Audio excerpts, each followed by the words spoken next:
What's up guys, it's Wholesome Joe, and today I'm gonna give you 5 mistakes that new filmmakers make. Mistake number 1. So the first mistake that new filmmakers make is they bite off more than they can chew. Now, what do you mean by that, Joe? Well, basically that just means that when they are brainstorming for ideas and they're figuring out what kind of project they wanna do, they typically tend to try to do things that are just kind of out of the realm of possibility for the budget level they have, or they'll take on a project that just has too many locations, too many actors, too high of a budget. Just generally exactly what it sounds like, biting off more than they can chew. And sometimes they'll even get started with these projects and then realize about halfway through or even less than halfway through that they bit off more than they could chew. Some of these projects get part of the way into production and then they just realize that they don't have the resources that they needed and they end up having to can the project. We're out of money! We're broke! That was a perfect take. Well, guess that's a wrap, people. And I always tell first-time filmmakers to stay within your means, be realistic about what you actually can create on the budget that you have, and work towards doing that with the resources that you have. So don't bite off more than you can chew. Make sure that when you're brainstorming, the ideas that you're coming up with are things that are actually feasible for the resources that you have. So it's better to do a simple film that is really well done than it is to do a complicated film that has a lot of issues. So keep that in mind when you're coming up with your ideas for your films. Don't bite off more than you can chew. So the second mistake I see new filmmakers make, and this one is a little bit controversial, so don't kill me, and that is they go to film school. I know. That sounds crazy. You want to be a filmmaker, you should want to go to film school, right? Maybe, maybe not. I personally did not go to film school. What?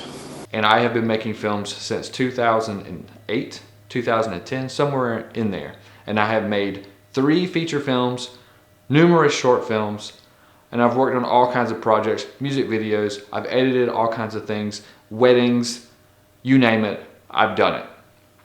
I did not go to film school. I learned everything that I know about film from watching YouTube, like you're doing right now, as well as reading a lot of articles online, talking to other people who are in the industry, meeting as many people as I can, working on as many independent projects and low budget projects as I possibly could in every single department that I could possibly find to work in. So I've done sound, makeup, special effects, post-production, costumes, props, you name it, I've done it, right? So I say all that to say that I don't think that going to film school is a bad idea if that is what you want to do, but I just want to present another option because I think a lot of people think that they have to go to film school in order to be a filmmaker, and film school is kind of expensive, and that's kind of like sometimes a roadblock for some people because they think, well, I can't afford to go to film school, so I can't follow my dream of being a filmmaker. That's not true. The way that you become a filmmaker is by making films. Seems simple, right? So before you go and start spending all your money to go to Full Sail and I don't want to bash film school, I don't want this to be a bash film school session. So if you are going to film school, there are a lot of great film schools, but I think it's important to know that when you go to film school, you're not just signing up to go learn how to make films. There's a lot more to it. The curriculum, you're going to learn about history of film, which could be important. It could be interesting to you if that's what you want to learn. That being said, I think the biggest overall advantage to going to film school is the people that you will meet at film school, which you can meet a lot of those people when you're just working on independent movies and student, and you can even work on student films for people who are going to film school. But I think the biggest overall benefit is that you can do a lot of networking at film school. And another, I guess, is a pretty big advantage is that you'll have access to a lot of really expensive equipment that you probably would not otherwise have access to. That being said, you're typically limited to doing the projects that you have to do for your film course. You have to stick to the curriculum that you're given, so you can't really necessarily go outside of that and do other projects. You can, because you can do what you want to on your own time, but because you're in film school, you're not going to have as much time as you would otherwise. So I suggest, If you really want to get into the filmmaking side of it, if you want to make films, if you want to be a director, I think the best way to learn how to do that is just go out and do it. I will also say that I know multiple people who went to film school and graduated film school, and not a single one of them is making films right now. Now some of them do work in the video industry. Some of them work in post-production, and some of them work as like say they work for a TV station or things like that, where they are using what they learned in film school, but they are not actively out making films. I know at least one who graduated from film school probably 2 or 3 years ago and has not made a single film since then. Now that could be for a variety of reasons. It could be just because he's lost interest, or because they're doing something else, or that the job they have in the industry is keeping them so busy. But it should be noted that they're not making films, even though they went to film school. So just keep that in mind. I'm not saying completely ignore it. I do think that there's more benefit to learning the job, because in the film industry, the way it works is you don't get hired because you went to film school. You get hired because of how well you could do the job.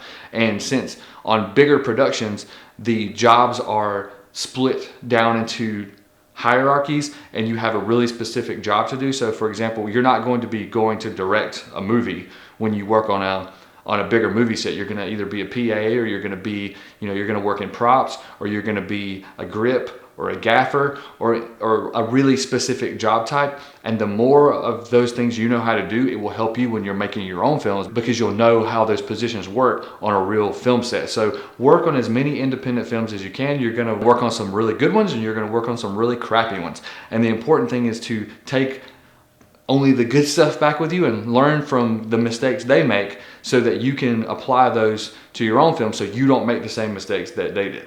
All right, mistake number 3. This is a big one, and this is probably the most popular mistake, if a mistake can be popular, that I see new filmmakers make. And that is that they worry too much about the camera.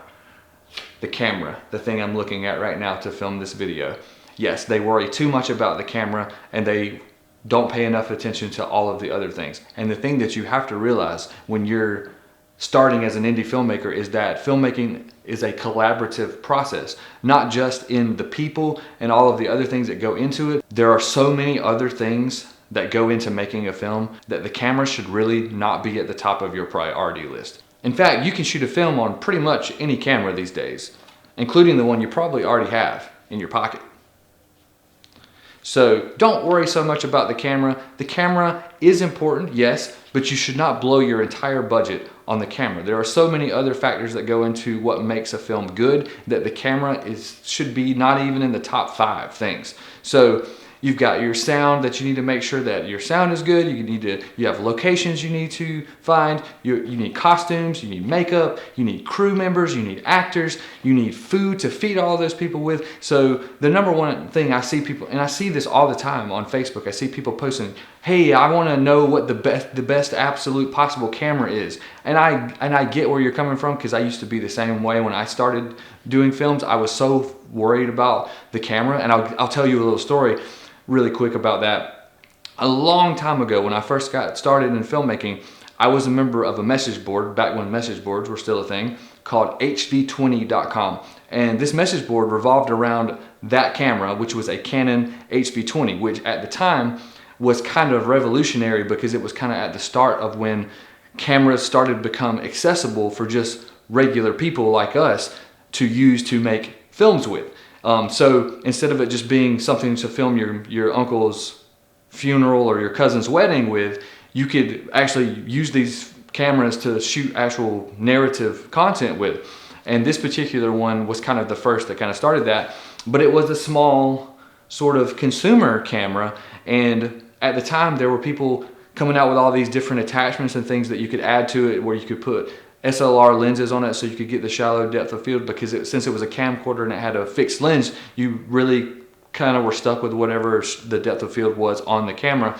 And so I was buying all these attachments and things, not because I really cared that much about how better the image looked, is because I was trying to make the camera look cooler, because I was focused on what people were going to think when they got on set and they saw my tiny little home video looking camera, when in reality no one cared, because at the end of the day, the actors and the crew, The only thing they're really worried about is the end product. And as long as you can show people that you know what you're doing and you have planned everything out and you are not just kind of winging it, they don't care what the camera is. So it is actually more important for you to choose your camera based on the film's aesthetic. So if you have a certain look you're going for, maybe you would choose a specific camera. But just needing to have an Alexa or a Blackmagic or a Red just because they're expensive, that's silly. And a bonus thing I'll touch on, and this drives me absolutely insane, and I see this all the time,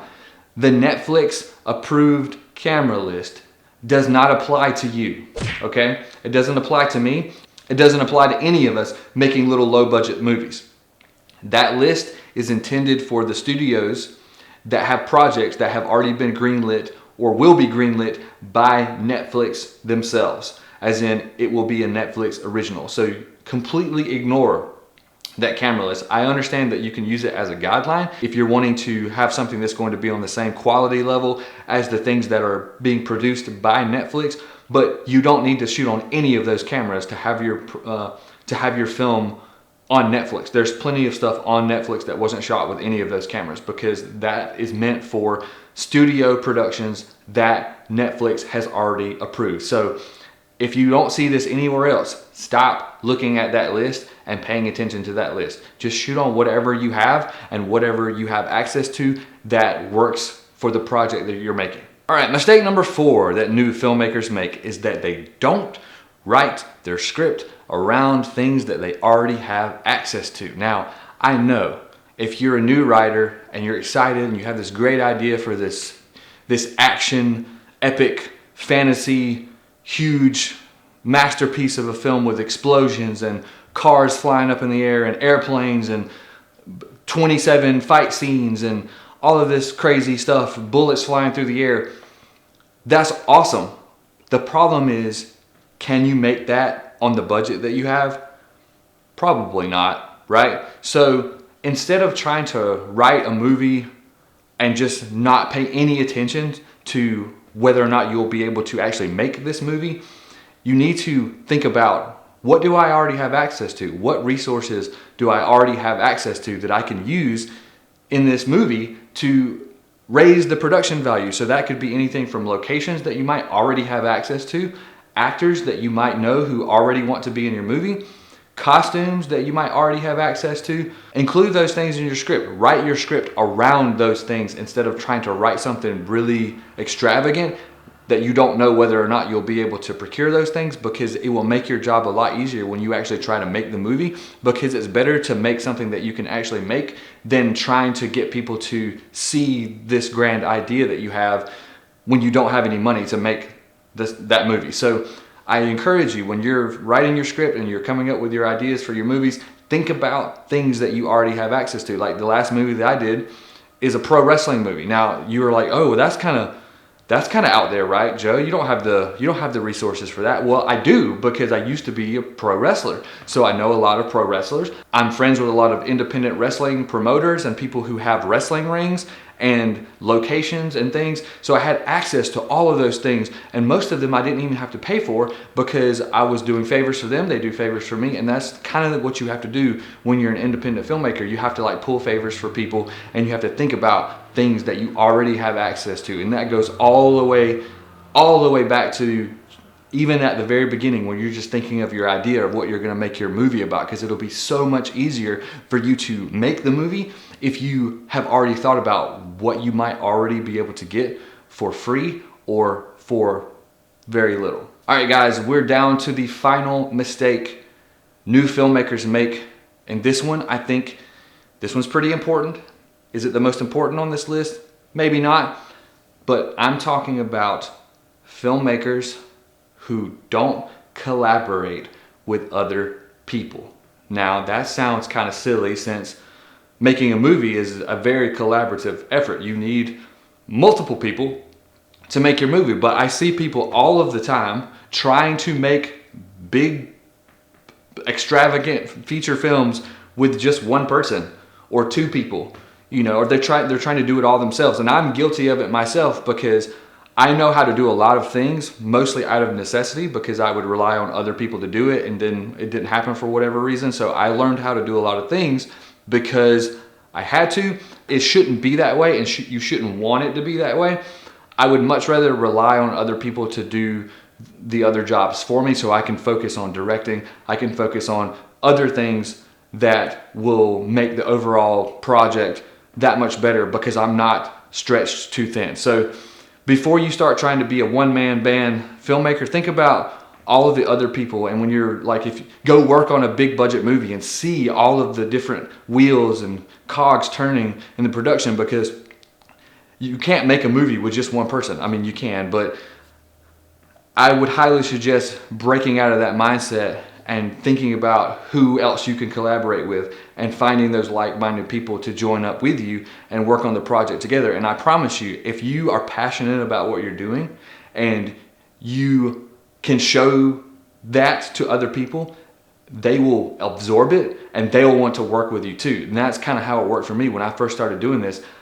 People just saw how passionate I was about the projects that I was working on, and so they were like, man, that guy really is into what he's doing. I really want to be part of that. So, and that's how I ended up amassing like a large group of people who, if I need a sound person, or I need a makeup artist, or I need a costume person, or I need a prop maker, I know all of these people who are willing to do that because they worked with me before. They know what my work ethic is. They know what kind of project is going to be, and they know what the end result is going to be. And so build those relationships with people, and you will be so much better off, and your movie will be so much better off for it. So those are the 5 mistakes that new filmmakers make. There's probably others. If you can think of some, or if you've made some other mistakes and you want to let other people know about it, put those in the comments. I'd love to hear about them. We'll be talking about more filmmaking stuff in the future, so stay tuned.